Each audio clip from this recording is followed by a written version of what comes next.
Lyndon Baines Johnson came to Washington as a congressional aide and a fervent supporter of Franklin Roosevelt and the New Deal.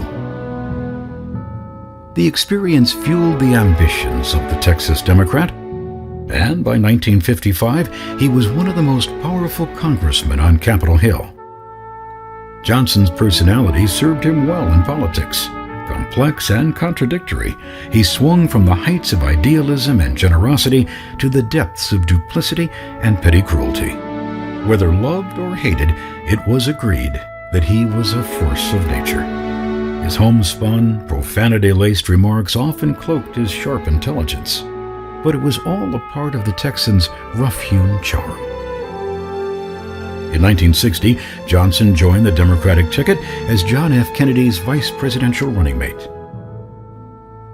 But the legislative giant grew dispirited, living in the president's shadow. He resented the administration's East Coast intellectuals and tangled constantly with the president's brother and Attorney General, Bobby Kennedy. Discouraged, Johnson told an aide, "My future is behind me." Then came Dallas. President Kennedy's assassination gave Johnson the office he desperately wanted to win. As deep grief and rumors of conspiracy swirled around Washington, the new president sought to reassure the nation. The greatest leader of our time has been struck down by the foulest deed of our time. No words are sad enough to express our sense of loss. No words are strong enough to express our determination to continue the forward thrust of America that he began. In fact, Johnson planned to move far beyond the late president. He was confident that, as president, he could deliver what Kennedy had only promised. "I will pass everything that Kennedy failed to do. Where Kennedy failed, I will succeed. I will out-Kennedy Kennedy." Johnson was determined to leave his own great legacy. His sweeping vision for America was influenced by the experiences of his childhood. Growing up poor in rural Texas, the president identified with those in need. He would use the government's laws and money to create what he called the Great Society. The Great Society rests on abundance and liberty for all. It demands an end to poverty and racial injustice, to which we're totally committed in our time. He faced his greatest challenge almost immediately: civil rights. African Americans were demanding equality, and the movement could no longer be contained.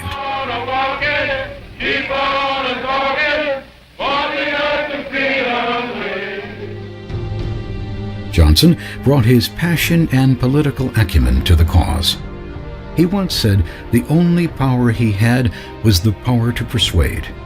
One aide noted, "That's like saying the only wind we have is a hurricane." He encouraged congressmen, cajoled the press, and pushed his former colleagues to get behind the bill. The Civil Rights Bill now before Congress is a far-reaching step in the direction of equality. Within a year, Johnson achieved his goal: the most sweeping civil rights legislation since Reconstruction. Congress passed the Civil Rights Act of 1964. It was a major advancement toward racial equality. We believe that all men are entitled to the blessings of liberty, yet millions are being deprived of those blessings, not because of their own failures, but because of the color of their skin. But it cannot continue. Our Constitution, foundation of our republic, forbids it. The principles of our freedom forbid it. Morality forbids it. and the law I will sign tonight forbids it.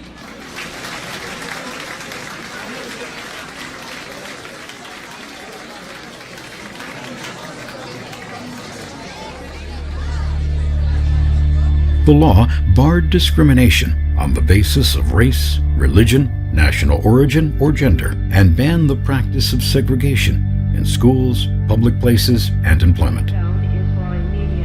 The Equal Employment Opportunity Commission was created to oversee fairness in employment. It gave the law teeth. But in many areas, literacy tests and other forms of discrimination still prevented African Americans from voting.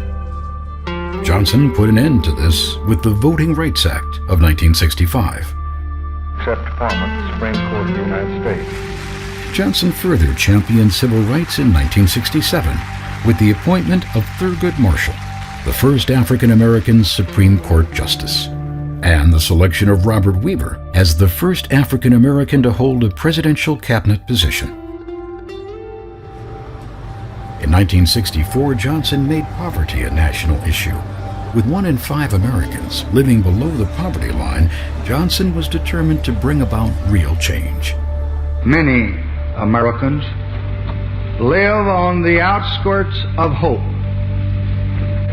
Some because of their poverty, and some because of their color, and all too many because of both. And this administration today, here and now, declares unconditional war on poverty in America.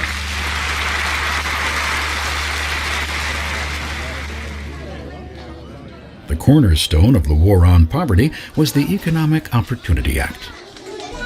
$1 billion was allocated to launch several major service programs, including Head Start, helping preschool children learn skills necessary to be successful in school; the Job Corps, training unemployed young people from poor backgrounds for new jobs; and VISTA, short for Volunteers in Service to America, providing a domestic Peace Corps to help disadvantaged areas. In 1964, Johnson's chances of re-election were great. His social programs were working, and Americans faced the future with optimism. The campaign was a chance to silence those who saw him merely as an accidental president. He wanted to win, and win big. Johnson used television to attack his opponent. The campaign spot, "Peace, Little Girl," insinuated that Johnson's opponent, Senator Barry Goldwater, would start a nuclear war in Vietnam or other Cold War conflicts. 10, 9, 8, 7, 6, 5, 4, 3, 2, 1, 0. These are the stakes. To make a world in which all of God's children can live. The controversial ad was severely criticized and pulled after one airing. But it was extremely effective. Vote for President Johnson on November 3rd. The stakes are too high for you to stay home. Johnson won in a landslide. The president and his running mate Hubert Humphrey gained 61% of the popular vote, the widest margin in American history. Will to the best of my ability. Congressional Democrats rode Johnson's coattails and increased their majority in Congress. Johnson had what he needed. He accelerated work on the Great Society. Within months of his inauguration, the president and the Democratic Congress pushed forward a flurry of reform bills. Medicare, helping to provide medical care for those 65 and older, and Medicaid, offering health care for the poor and disabled. By the time Lyndon Johnson left office, over 200 of his proposals had passed Congress. Not since the New Deal had so much important domestic legislation been passed so quickly. Lyndon Johnson prepared his entire career to fight the war against America's social ills. He said he was determined to be the greatest president of them all. And he might have been, except for his other war, Vietnam. When it came to the war in Vietnam, Johnson anguished over the stark choices. If I left the woman I loved, the Great Society, in order to get involved with that war on the other side of the world, then I would lose everything at home. But if I let the communists take over South Vietnam, then I would be seen as a coward, and my nation as an appeaser, and we would both find it impossible to accomplish anything, anywhere, on the entire globe. In March 1965, President Johnson sent 5,000 Marines to Vietnam. 3 years later, that number had reached 500,000. At first, the president was able to balance military and domestic spending, but as the cost of both guns and butter escalated, it was not sustainable. The American military machine had pounded away at the enemy for more than 3 years. In 1968, Johnson insisted the enemy was nearly defeated. But in the early morning hours of January 30th, 1968, the enemy launched a massive attack that proved they were stronger than ever. U.S. forces and their South Vietnamese allies repelled the attack. The Tet Offensive, as it came to be known, was not a victory for the enemy in military terms. But the battle turned the tide of public opinion in the United States and called into question much of what Americans had been told about the war. After Tet, it was clear that there would be no victory for the United States in Vietnam. Even some of Johnson's closest advisors began to lobby for a withdrawal. The president lamented, "Everybody is recommending surrender." In the end, it was Johnson who surrendered. I shall not seek, and I will not accept the nomination of my party for another term as your president. There was a sense of finality to his statement, but Johnson's remaining months in office were some of the most tumultuous in American history. But I want you to know tonight that we as a people will get to the promised land. In April 1968, Martin Luther King Jr. was assassinated in Memphis, sparking riots in major U.S. cities. Let's go on to Chicago and let's win there. Just 2 months later, Democratic presidential hopeful Senator Robert Kennedy was gunned down in Los Angeles. The unrest climaxed when anti-war demonstrators clashed with police and National Guardsmen during the Democratic National Convention in Chicago.